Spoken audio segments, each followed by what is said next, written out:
American Issues Take Two. And we're going to talk about Sudan because we think what happened in Sudan is instructive to what could happen in America. We're calling this show Sudan Without Democracy is Violence. Okay? And nobody, and this is a quote from the New York Times, nobody can feel safe in Khartoum now. But it's not only Khartoum, it's other cities in Sudan. And our esteemed guest for this is Cynthia Ibale. She is the senior lawyer for Project Expedite Justice in Sudan, or affecting Sudan, even though she's in Rwanda right now, this moment. Welcome to the show, Cynthia.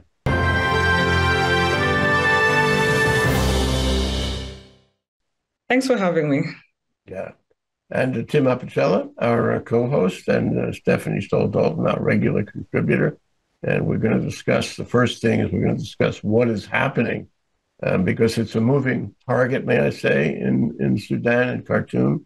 And there seems to be more violence every day, according to the American newspapers. And I wonder what your observation is of that, Cynthia, and where it's all going. This must be very frustrating to you because you have been working on this for some years. Your training is in, war crimes and in African issues like this. You've been trained in Pretoria in South Africa and also in Budapest and all across the landscape. So you must have a lot of sensibilities and frustrations over what is going in Sudan right now. What is going on in Sudan? So thanks, Jay. So what's currently going on in Sudan is we have a power struggle between two military forces, those being the Sudanese Armed Forces and the paramilitary force, that's the Rapid Support Forces. The fighting began on 15th April, so that's last Saturday.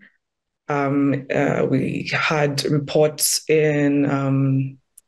from Khartoum about fighting starting out at about 9 a.m. in the morning, and slowly had reports about also fighting breaking out in other cities, like you mentioned, in Merowe, in northern states, in some states in Darfur, and Blue Nile, and also Red Sea. And just recently, we had also some fighting breaking out in El Obeid, and this is between the military forces and the Rapid Support Forces, or the RSF. It's definitely frustrating because, while a few weeks before, there were tensions, we didn't expect it to get to this. We didn't actually expect that, many did not foresee that there would be actual fighting between these forces. Civilians have been caught in the crossfire, so this is why it's quite frustrating. So people are living in fear. People have been caught in the crossfire, like I mentioned. People are being killed. At least about, according to the UN reports, is that about 300 people have died. There could be more because there's also reports about people still, in their houses. No one is there to retrieve possibly bodies. I did read a bit of, individual accounts on social media speaking about, the smell of, death or dead bodies in cities in Khartoum. So it's quite frustrating. This has been going on since it's day 6 of the fighting. A number of ceasefires have not actually been honored. So there have been at least 2 attempts to a ceasefire. But right when, the ceasefire is about to start, a few minutes in, and then you're hearing fighting continuing to happen. Humanitarian aid has ceased. So that means citizens are left, vulnerable. So you have, it's a strange situation because there are two generals involved. One is the conventional army of Sudan, and the other is the RS. Yeah. Yeah, and they know each other and they work together. Yes. And they're both Sudanese. Yes. And they are fighting the public. They're fighting the individual citizens of Sudan. And they you say talk about crossfire, but there's nobody in Sudan is fighting with the army. The army and the RS whatever is they're fighting the two of them. I wonder if they get along. What happened to them? They used to be friends, and now they're fighting in all directions and killing everyone, and making it dangerous all over Sudan, especially Khartoum. And you say to yourself, "What in the world is going on here? That we should have this ravage of the civilian population, who I recall in our last discussion were trying to have nonviolent protests. The citizens of Sudan would like to have a nonviolent resolution, and they wanted to have democracy. That was the big thing a couple 3 years ago, and now we have this. Democracy seems to be, well, I say, out the window, Cynthia. Am I right? Yeah, like you said, these generals used to be friends. I mean, they are implicated in some of the crimes that happened in Darfur. So, I mean, the generals were definitely involved in the insurgency in Darfur. Not shortly after that, but just a few years back in 2019, just as the revolution was going on, they joined forces to depose Omar al-Bashir, who ruled Sudan for about 30 years. And then we see them again dispersing the civilian or the sit-in that happened shortly after Bashir was deposed. And then again, we see them joining forces after you have a signed agreement for a transition, and then 2 years in, a transition to civilian democratic government. That was the transition, and together these guys busted that transition. Exactly. 2 years in, again, joined forces to bust the transition. But of course, the revolutionary forces, especially the resistance committees, did not, trust the generals as, allies to the, the push for democracy, or based on their history, with, the sit-in, the military coup. And then we had another attempt at a political settlement, and then this happens. Yeah, well, so now you have chaos. There's no safety anywhere. There are fighter planes flying overhead, bombing civilian targets. There's nobody who can come in. The Germans tried to rescue their citizens and gave up on that. The Americans didn't even try to rescue their citizens. There are something in the order of 19,000 Americans in Sudan. So this is really like the end of civilization. This is a failed state situation here, and democracy really is off the side. And we wanted to talk to you about, what happens if you have democracy and peaceful protest, if you have freedom of speech and civil rights and human rights. That's another world. This is the ultimate failure of those things. And gee, where does it end? Every day in this last week, it gets worse. And it's like the powers in Europe, the United States, or other countries in Africa, like Egypt, for example, can't really help. So it's just burning everybody, and it's really awful. And that's why I wanted to discuss this, because In the United States, we have a certain divisiveness going on. You've read about that. In the United States, we have people with guns. We have 400 million guns. We're the all-time high in personal handguns and assault rifles and the like. And we have people most recently shooting people who knock on their doors, if you've seen that in the newspapers here. And so we seem to be heading in a direction that's not dissimilar, where democracy in Washington is not doing very well, representative government is not doing very well, and the amount of violence in the country is increasing. And so maybe there are lessons to be learned, but I'm going to leave it to Tim and Stephanie to ask you about that and see what the comparisons are. Tim? Well, I guess my question would be the rapid deterioration in civility and law and order, how fast that has just disintegrated, particularly when you see attacks on the U.S. Diplomatic convoys or the EU ambassador, and I understand one EU official has been shot. This is not something you see even in the days of April through June of 1994 in Rwanda. Even officials of diplomatic corps or the UN security forces were not attacked. And yet, right now in Khartoum, we are seeing diplomats being attacked. Where do we go from here, do you think, Cynthia? I mean, what kind of pause could be placed where even diplomats aren't safe? Yeah, I mean, the events that are unfolding in Sudan are all shocking for us, for everyone. No one is safe. It's the unfortunate beat. But I think right now, what could happen is a ceasefire. And the only issue is that, will this ceasefire be adhered to? And this is something we're having an issue with at the moment.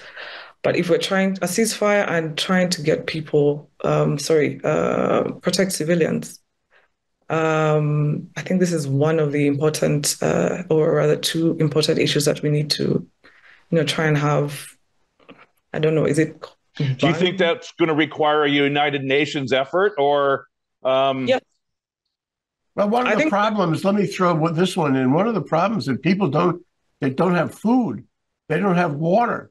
They don't have supplies. None of these things can get to them. So they're starving in place. This is not sustainable. Mm-hmm. Yes. And so this is why, we need a ceasefire so that we can get in supplies. But in the meantime, as Sudanese are forming networks within, their communities and trying to see how they can help each other as humanitarian access has been put to a halt because of the insecurity. So agencies there don't feel safe for their staff to go out and support civilians or deliver this humanitarian aid. But so citizens have become resourceful and are, using what they can, supporting each other, looking out for each other in the meantime. But in order to get humanitarian aid and, access to citizens, humanitarian access or services to citizens, you need a ceasefire so that these services can move and also citizens can be able to move to where they need to go, to safety. Study of chaos. Stephanie, you have questions? I know you do. Well, Cynthia, thank you for being with us and talking about this topic for us, since we're not as informed about the history and the current situation as we will be, I'm sure, as the coverage gets better and better. But it sounds like the population has lost confidence in their leadership by either of these two leaders that are functioning as the heads of these of the military and the RSF. So what is it that are those issues that people may have about the leadership of these two men, and why haven't the two leaders themselves done something, or where did they fail in coming together to present a united front and build the confidence of the people in them? Do you know? I think the first issue that comes to mind is the fact that they're, involved in a series of mass violations.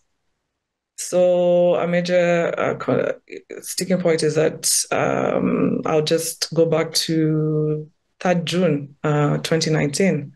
They're involved in the, dispersal of a sit-in that saw the killing of at least 100 peaceful protesters. But then also is that they're representatives of a regime that they're trying to get rid of. They don't see them, they're keeping the status quo, something they had come to the streets to fight against. They don't want to be ruled by military men. They want a civilian leader. So I think at least those are the two issues I would say, is that they don't meet the demands of the people. They want freedom, justice, and peace. The problem is that both of these armies under these two generals have hundreds of thousands of soldiers. And they do have fighter planes. At least the Sudanese army has fighter planes. And they have weapons that are very destructive. Yes. And they can continue to do this for some time. It's like, it keeps on going for as long as they have the resources. So I guess let me throw a question at you. Who is backing them? Who is providing the funds? Who is motivating them to fight against each other and against the Sudanese people this way?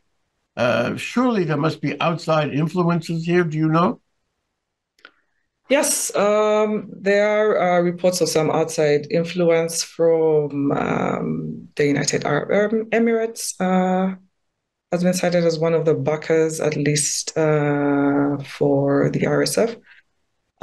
You have also reports about Russia's involvement a bit with the RSF.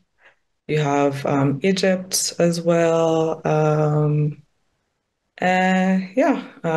few of those foreign powers involved. And I think also Saudi Arabia, if I'm not wrong. Yeah, the Saudis, and it has something to do with Yemen also. Yes. So all of the contentions in the countries around Sudan somehow are involved. They have their own agendas, and those agendas do not include making peace. Saudi. They become playthings. The Sudan becomes playthings for all these other countries that would like to achieve some kind of tactical, strategic benefit. Well, I was going to ask about what are the benefits? In other words, what are the resources in Sudan? Is it, as you mentioned, the gold mining that the RSF has been invested in gold mining? What is it that are the major resources of the country that others would be interested in having a stake in? Is it gold, and what else? Well, there's the gold mining, not just in Darfur, but also gold has been discovered in other parts of Sudan, in the east, the north, and I think a bit of the south. There's also, a good agricultural investments that are going on in Sudan. There's also access to the Red Sea port.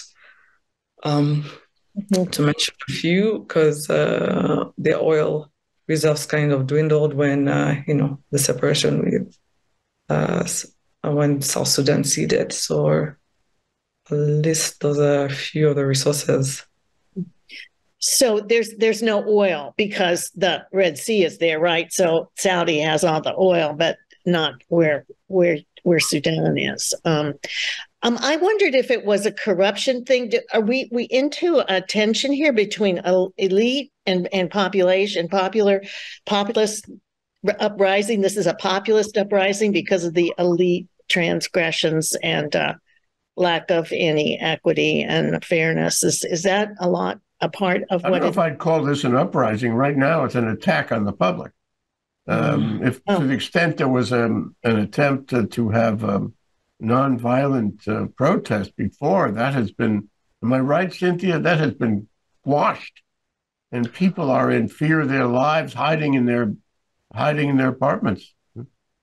Yeah. So yes, the nonviolent protest has been going on since the 2021 coup. So that movement has been sustained throughout the all the way throughout the recent political process that was happening that started in December 2022. And of course, with the fighting now, I mean, it's not safe to be going out on the streets protesting because then you're caught in a crossfire. So that has had to come to a halt. But while it has come to a halt, resistance committees have come out to state, especially the Khartoum coordination committees have come out to state that they do not support the war. They remain to be peaceful in their resistance. And their push for, democratic leadership under a civilian leader. They have called for, mobilization amongst the communities to support, humanitarian access, try and support supplies, try and support people who are trying to get to safety, and also try and, help coordinate, medical access, because that's the hospitals have been bombed. The doctors are unable to help people. I mean, it's really chaos. It's the seventh circle out of Dante's Inferno, and so I just wonder what we can learn from this. This is an example, at least for a while, of a failed state. It's an example of complete chaos with the lack of any possible democracy, representative government, or even civilian government. I mean, it's really awful. And, and I know that at the end of the day, Cynthia, you'll be looking at war crimes here by both generals, war crimes against the public, against the citizens. It's early to evaluate that right now, I know, but, Project Expedite Justice, I know, we'll be looking into that possibility going forward. So, Tim, can you examine and speak to the question of what America can learn from, divisiveness and weapons and violence on the street and a failure of democracy and a failure of public confidence in government? The first thing that comes to my mind is 1 minute you're a democracy and the next minute you're not. And what does that teach not only the United States, but the world, that the institutions of democracy are very, very fragile and can be unwound relatively fast. And particularly if you have a military force or a force of power that can hasten that and speed that along. We've been under the illusion as Americans that these institutions are like granite and bedrock, that they're not movable, and the bedrock of democracy will prevail at all times, and nothing shall shake it loose. Well, I'm not convinced of that anymore, just by what we've seen in our country, but certainly what's happened now in Sudan, and we've seen other countries, their democracies have failed relatively fast.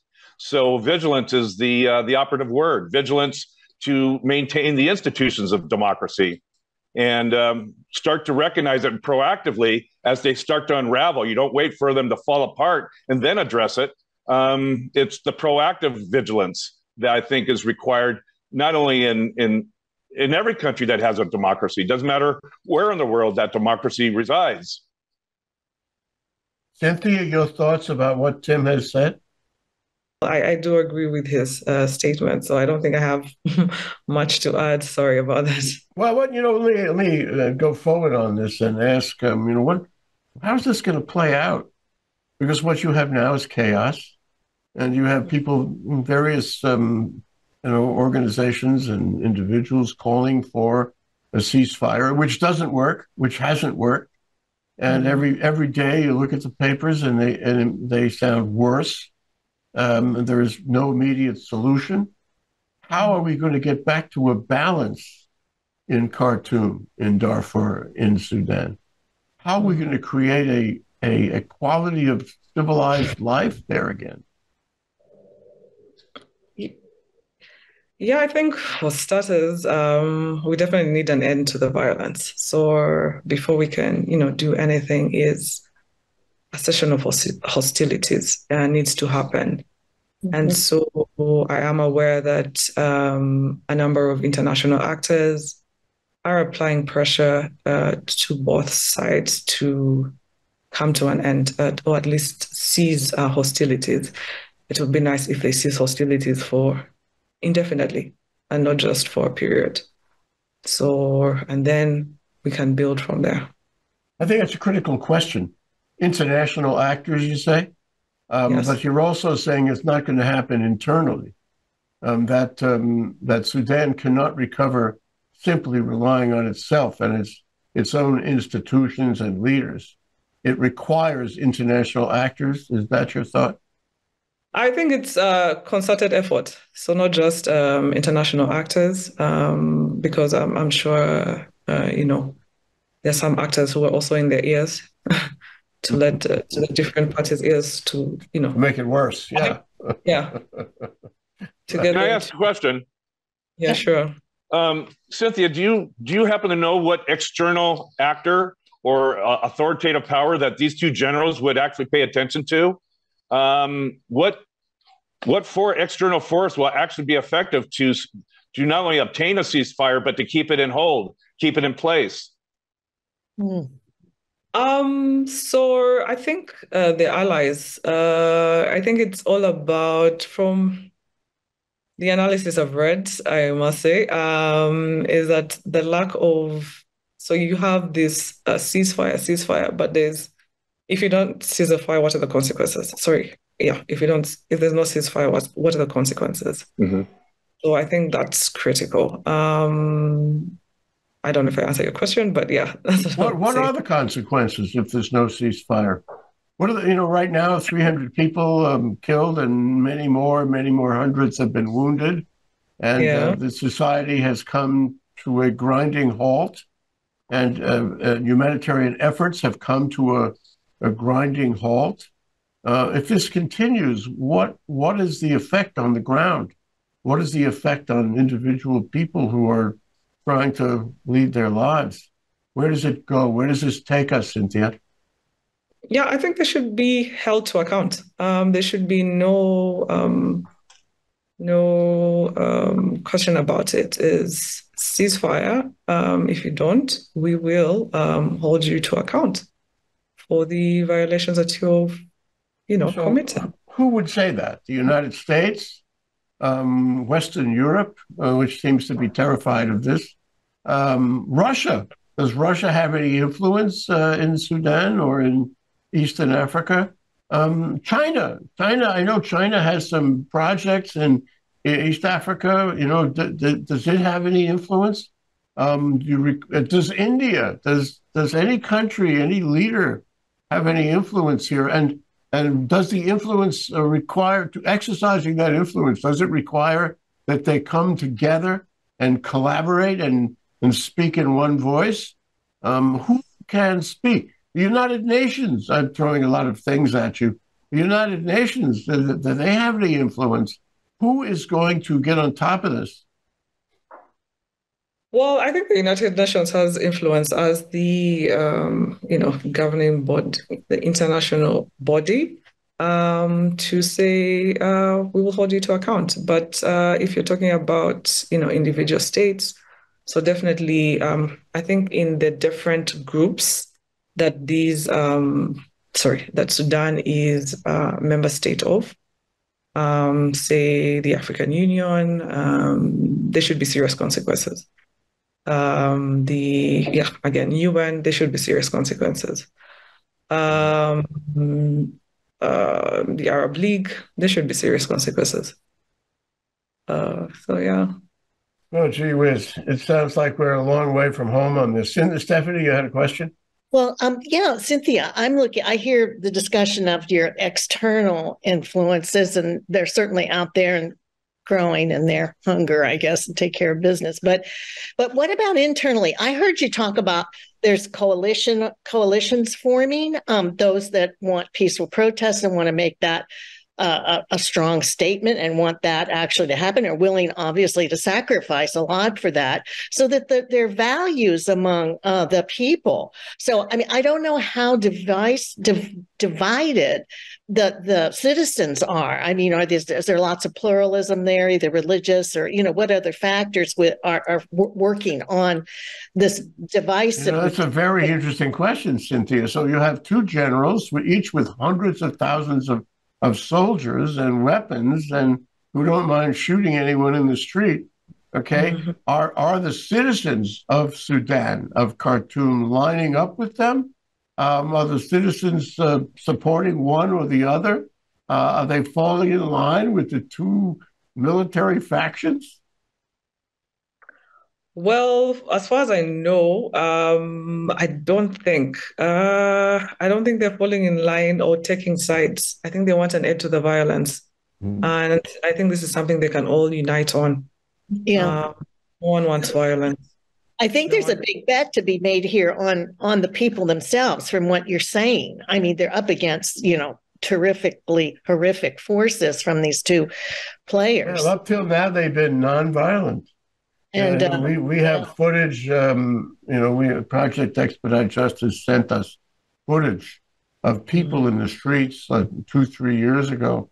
And there were virtually hundreds of thousands of people doing nonviolent protests. And it was admirable. But then all of a sudden, the military comes in, and they're shooting rubber bullets, and then they're shooting real bullets. And then they're killing everybody on the street. So it's chaos.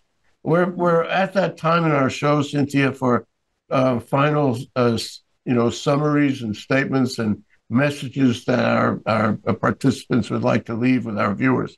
Let me start with Stephanie. Stephanie, what would you leave with our viewers? What would be your final statement here? Well, I would just speak to the very obvious condition of the people who have lost any confidence whatsoever in their leadership.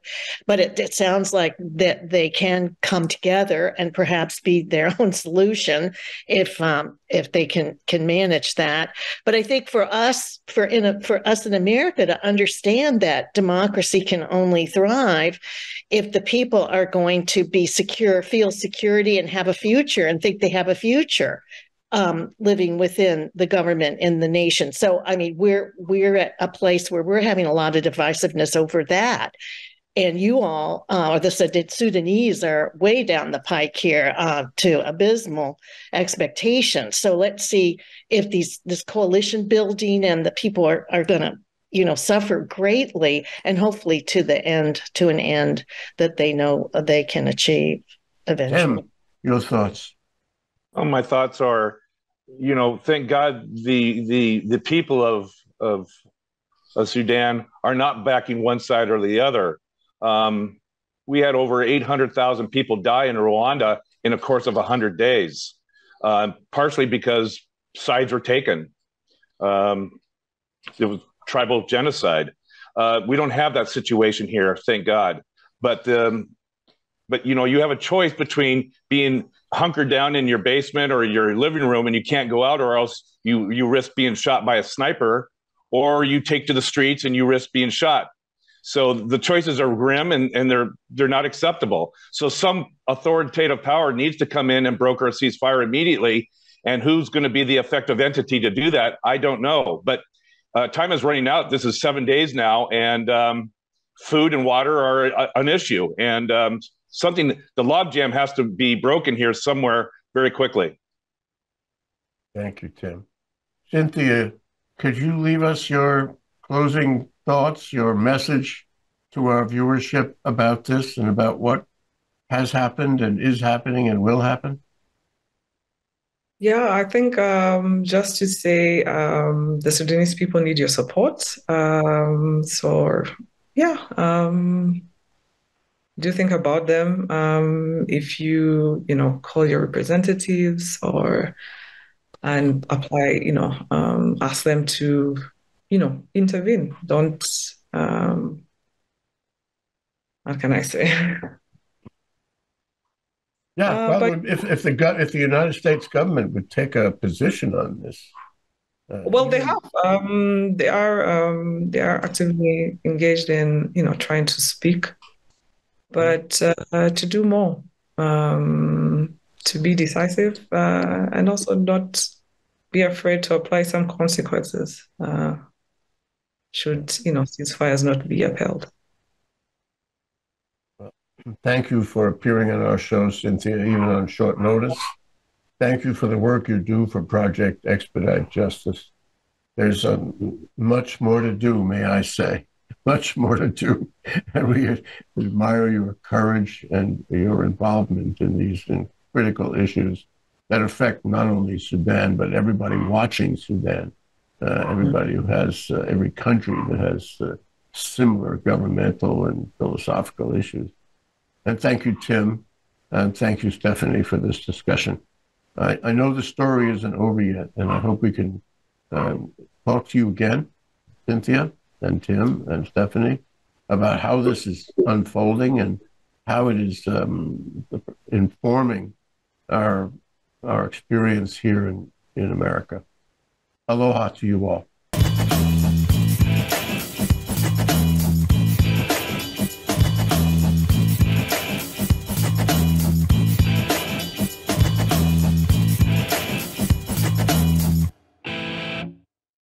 Thank you so much for watching Think Tech Hawaii. If you like what we do, please like us and click the subscribe button on YouTube and the follow button on Vimeo. You can also follow us on Facebook, Instagram, and LinkedIn, and donate to us at thinktechhawaii.com. Mahalo.